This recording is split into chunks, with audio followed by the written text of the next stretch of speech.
মৰমৰ ছাত্ৰ ছাত্ৰীসকল, অন্য দিনৰ দৰে আজিও আমি কেইটামান সহজ পৰীক্ষাৰ কাৰণে ইম্পৰ্টেণ্ট প্ৰশ্ন উত্তৰ লৈ আহিছোঁ। প্ৰথম প্ৰশ্নটো হৈছে নিৰপেক্ষ ৰেখা কি? ইয়াৰ বৈশিষ্ট্যসমূহ কি কি? মৰমৰ ছাত্ৰ ছাত্ৰীসকল, নিৰপেক্ষ ৰেখা কি বা নিৰপেক্ষ ৰেখা বুলিলে কি বুজা, নিৰপেক্ষ ৰেখাৰ সংজ্ঞা আগবঢ়োৱা, এনেকুৱা ধৰণৰ প্ৰশ্ন আহিলে তোমালোকে উত্তৰটো এনেকুৱা ধৰণে লিখিবা। কি লিখিবা? নিৰপেক্ষ ৰেখা হৈছে এনে এডাল ৰেখা যাৰ প্ৰতিটো বিন্দুৱে বক্তাজনৰ কাৰণে সমান সন্তুষ্টিৰ প্ৰতিনিধিত্ব কৰে। অৰ্থাৎ নিৰপেক্ষ ৰেখাৰ বিন্দুসমূহে প্ৰদৰ্শন কৰা সকলো সামগ্ৰীজাপৰ পৰা বক্তাই একে স্তৰৰ উপযোগিতা লাভ কৰে।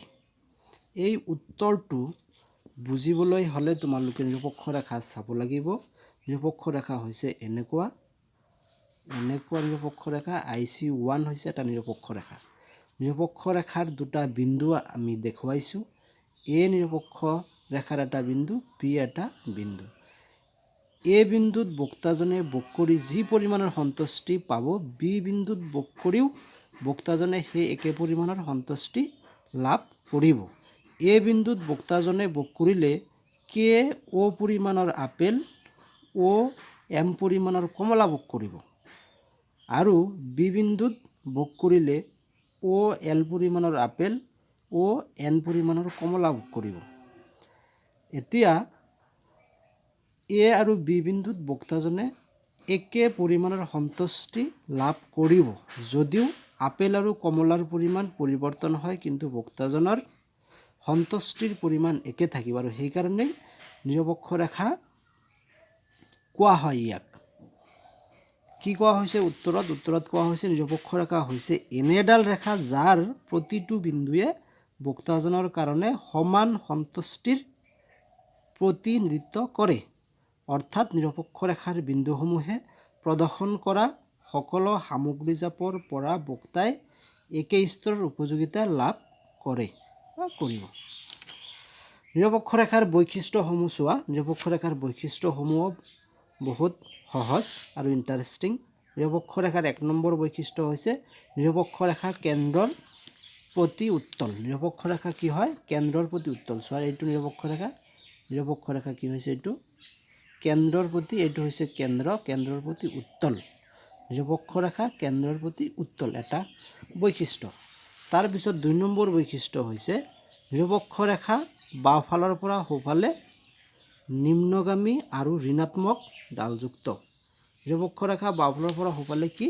নিম্নগামী। চোৱা, এইটো বাওঁফাল, এইটো Y, এইটো বাওঁফাল, এইটোৰ পৰা এইফালে কি হৈছে? নিম্নগামী, আৰু এইটো হৈছে ঋণাত্মক ঢালযুক্ত। A বিন্দুত নিৰপেক্ষ ৰেখাৰ যিমানখিনি ঢাল তাতকৈ B বিন্দুত নিৰপেক্ষ ৰেখাৰ ঢাল বহুত কম। ইয়াৰ পিছত এইফালে যদি অন্য এটা বিন্দু দিওঁ, C দিওঁ, তেনেহ'লে এই বিন্দুত আৰু ঢাল কম হ'ব। সেইকাৰণে কোৱা হয় নিৰপেক্ষ ৰেখা বাওঁফালৰ পৰা সোঁফালে নিম্নগামী আৰু ঋণাত্মক ঢালযুক্ত।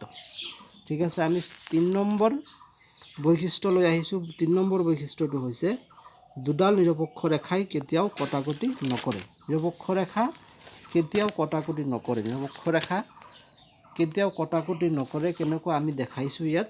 নিৰপেক্ষ ৰেখা এনেকুৱা কেতিয়াও নহয়, এনেকুৱা কটাকটি কেতিয়াও নকৰে। নিৰপেক্ষ ৰেখা সদায় এটা আনটোৰ পৰা সমান দূৰত্বত অৱস্থান কৰে। কিন্তু ইয়াত কটাকটি কৰা দেখুৱাইছে, এনেকুৱা কেতিয়াও নহয়। সেইকাৰণে আমি এনেকুৱা দেখাইছোঁ। তাৰ পিছৰ বৈশিষ্ট্যটো হৈছে উচ্চ স্তৰৰ নিৰপেক্ষ ৰেখাই উচ্চ সন্তুষ্টিৰ প্ৰতিনিধিত্ব কৰে। আমি ইয়াত দেখাইছোঁ নিৰপেক্ষ ৰেখা 3টামান নিৰপেক্ষ ৰেখা দেখাইছোঁ। ইনডিফাৰেঞ্চ কাৰ্ভ 1, ইনডিফাৰেঞ্চ কাৰ্ভ 2, ইনডিফাৰেঞ্চ কাৰ্ভ 3। নিৰপেক্ষ ৰেখা 1এ যি পৰিমাণৰ সন্তুষ্টি দেখুৱাই আছে তাতকৈ 2 নম্বৰ নিৰপেক্ষ ৰেখাই বেছি সন্তুষ্টিৰ প্ৰতিনিধিত্ব কৰি আছে, আৰু 3 নম্বৰত তাতকৈ বেছি দেখাই আছে। কাৰণ 1 নম্বৰ নিৰপেক্ষ ৰেখা নিম্ন স্তৰত অৱস্থান কৰিছে, 2 নম্বৰ তাতকৈ ওপৰত, 3 নম্বৰ আৰু তাতকৈ ওপৰত। যিমানেই বেছি উচ্চ স্থানত নিৰপেক্ষ ৰেখা অৱস্থান কৰিব সিমানেই ইয়াৰ সন্তুষ্টি বেছি দেখুওৱা হ'ব। এতিয়া বৈশিষ্ট্যকেইটা শেষ হোৱাৰ পিছত আমি আৰু এটা সৰু প্ৰশ্ন লৈ আহিছোঁ। প্ৰশ্নটো হৈছে নিৰপেক্ষ ৰেখাৰ ঢাল বাওঁফালৰ পৰা সোঁফালে নিম্নগামী আৰু ঋণাত্মক কিয়? এনেকুৱা ধৰণৰ যদি 2 মাৰ্কৰ প্ৰশ্ন ফাইনেল এক্সামত আহে তোমালোকে উত্তৰ লিখিবা এনেদৰে। বক্তাজনে এটা সামগ্ৰীৰ উপভোগ বৃদ্ধি কৰিলে অন্য এটা সামগ্ৰীৰ উপভোগ কমাব লাগে, কিন্তু কমোৱাৰ পৰিমাণ ক্ৰমাৎ হ্ৰাস পাই থাকিব। সেইকাৰণে নিৰপেক্ষ ৰেখাৰ ডাল বাওঁফালৰ পৰা সোঁফালে নিম্নগামী। নিৰপেক্ষ ৰেখাৰ ঢাল বাওঁফালৰ পৰা সোঁফালে কিয় নিম্নগামী এইটো আমি আলোচনা কৰিবলৈ নিৰপেক্ষ ৰেখাৰ অনুসূচী আমি আঁকিব লাগিব। নিৰপেক্ষ ৰেখাৰ অনুসূচী আমি ইয়াত দেখাইছোঁ। ইয়াত কেইটামান সামগ্ৰী জাপ দেখুওৱা হৈছে, 6টা সামগ্ৰী জাপ দেখুওৱা হৈছে। প্ৰথম সামগ্ৰী জাপত বক্তাজনে এটা আপেল 20টা কমলা ভোগ কৰিছে। দ্বিতীয় সামগ্ৰী জাপত 2টা আপেল 15টা কমলা ভোগ কৰিছে। তৃতীয় জাপত 3টা আপেল 11টা কমলা ভোগ কৰিছে। এতিয়া প্ৰত্যেকটো সামগ্ৰী জাপ ভোগ কৰি বক্তাই সমান পৰিমাণৰ সন্তুষ্টি লাভ কৰিব, এইটো আমি জানো। এতিয়া চোৱা, প্ৰথম গোটত বক্তাজনে এটা আপেল 20টা কমলা ভোগ কৰি সন্তুষ্টি লাভ কৰিছিলে। এতিয়া 2 নম্বৰ গোটত বক্তাজনে অতিৰিক্ত এটা আপেল ভোগ কৰিছে আৰু ইয়াৰ কাৰণে কমলা 5টা ত্যাগ কৰিছে। 3 নম্বৰ গোটত আৰু এটা অতিৰিক্ত আপেল ভোগ কৰাৰ কাৰণে তেওঁ আৰু কমলা কমকৈ ভোগ কৰিছে। এতিয়া তেওঁ 4টা কমলা ত্যাগ কৰিছে। তাৰ পিছৰ 4 নম্বৰ গোটত তেওঁ 4টা আপেল আৰু 8টা কমলা ভোগ কৰিছে। ইয়াত 3টাৰ পৰা 4টা আপেল ভোগ কৰাৰ কাৰণে তেওঁ 11টাৰ পৰা 8টালৈ কমলা ভোগ কৰাৰ পৰিমাণ হ্ৰাস কৰিছে। এতিয়া চোৱা, আমি ইয়াত এইটোৱে দেখিছোঁ যে অতিৰিক্ত আপেল ভোগ কৰাৰ কাৰণে বক্তাজনে কমলাৰ পৰিমাণ হ্ৰাস কৰি গৈ আছে, কিন্তু কমলা হ্ৰাসৰ পৰিমাণ ক্ৰমাৎ তেওঁ কমাই দিছে। প্ৰথমে এটা আপেল পোৱাৰ কাৰণে 5টা কমলা ত্যাগ কৰিছিল, কিন্তু তাৰ পিছত অতিৰিক্ত এটা আপেল পোৱাৰ কাৰণে তেওঁ 4টা কমলা ত্যাগ কৰিছে। পিছৰটোত তেওঁ অতিৰিক্ত এটা আপেল পোৱাৰ কাৰণে 3টা কমলা ত্যাগ কৰিছে। অৰ্থাৎ অতিৰিক্ত আপেল পোৱাৰ কাৰণে তেওঁ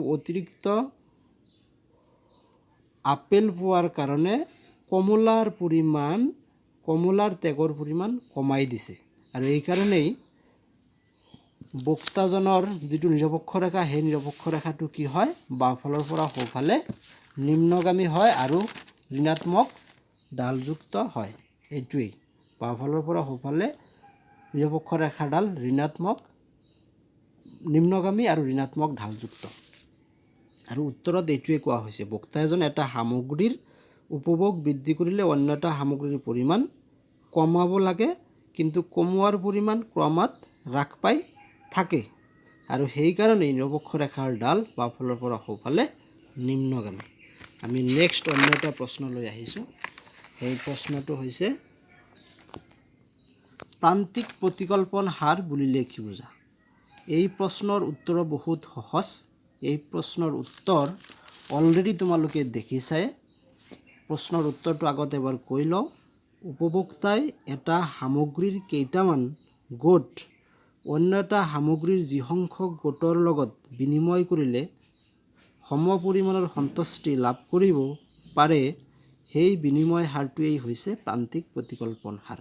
এইটো আমি আগৰ যিটো অনুসূচী, নিৰপেক্ষ ৰেখাৰ অনুসূচী, তাতে দেখাইছোঁ। ইয়াত চোৱা, এটা আপেল পোৱাৰ কাৰণে তেওঁ 5টা কমলা এৰিছে। অৰ্থাৎ তেওঁ এটা আপেলত যিমানখিনি সন্তুষ্টি পাইছে,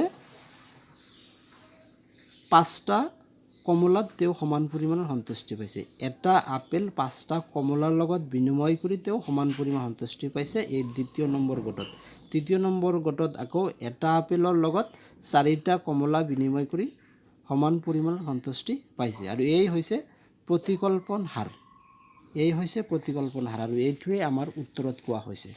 উপভোক্তাই এটা সামগ্ৰীৰ কেইটামান গোট অন্য এটা সামগ্ৰীৰ যি সংখ্যক গোটৰ লগত বিনিময় কৰিলে সমপৰিমাণৰ সন্তুষ্টি লাভ কৰিব পাৰে সেই বিনিময় হাৰটোৱেই হৈছে প্ৰান্তিক প্ৰতিকল্পন হাৰ। ইয়াত এই যে যিটো বিনিময় হাৰ 5:1, 4:1, 3:1, 2:1, 1:1 এইবিলাকেই হৈছে বক্তা এজনৰ কাৰণে প্ৰান্তিক প্ৰতিকল্পন হাৰ। তাৰ পিছৰ প্ৰশ্নটোলৈ আহিছোঁ। তাৰ পিছৰ প্ৰশ্নটো হৈছে এজন বক্তাই কেৱল দুবিধ সামগ্ৰী ভোগ কৰে বুলি ধৰি লৈ তেওঁৰ ভাৰসাম্য চৰ্ত দুটা উল্লেখ কৰা বা ব্যাখ্যা কৰা। বক্তা এজনে দুটা সামগ্ৰী ভোগ কৰে বুলি ধৰি ল'ব লাগিব। তাৰপিছত সেই দুটা সামগ্ৰী ভোগ কৰি পেলাই তেওঁ সৰ্বাধিক কেনেকৈ সন্তুষ্টি লাভ কৰিব বা ভাৰসাম্য অৱস্থাত উপনীত হ'ব সেই চৰ্ত দুটা আমি আলোচনা কৰিব লাগে। তো বক্তা এজনে তেওঁৰ সীমিত আয়খিনি ব্যৱহাৰ কৰি সৰ্বাধিক সন্তুষ্টি লাভ কৰিবলৈ হ'লে তেওঁৰ দুটা চৰ্ত পূৰণ হ'ব লাগিব। প্ৰথম চৰ্ত হৈছে সমপ্ৰান্তিক উপযোগিতা, দ্বিতীয় চৰ্ত হৈছে সৰ্বাধিক সন্তুষ্টি। এতিয়া সমপ্ৰান্তিক উপযোগিতা মানে কি? সমপ্ৰান্তিক উপযোগিতা মানে হৈছে প্ৰতিটো সামগ্ৰীৰ বাবে ব্যয় কৰা অৰ্থৰ সৰ্বশেষ টকাৰ প্ৰান্তিক উপযোগিতা সমান হ'ব লাগিব। 2 নম্বৰত সৰ্বাধিক সন্তুষ্টি। বক্তাই তেওঁৰ সীমিত আয়খিনি ব্যয় কৰি সম্ভাৱ্য উচ্চতম সীমাৰ সন্তুষ্টি বা উপযোগিতা লাভ কৰিব লাগিব। এই চৰ্ত দুটা যেতিয়া বক্তা এজনে পূৰ্ণ কৰিব পাৰিব তেতিয়াই বক্তাজনে ভাৰসাম্য অৱস্থাত উপনীত হ'ব। এইখিনিয়ে আজিৰ কাৰণে সামৰিছোঁ।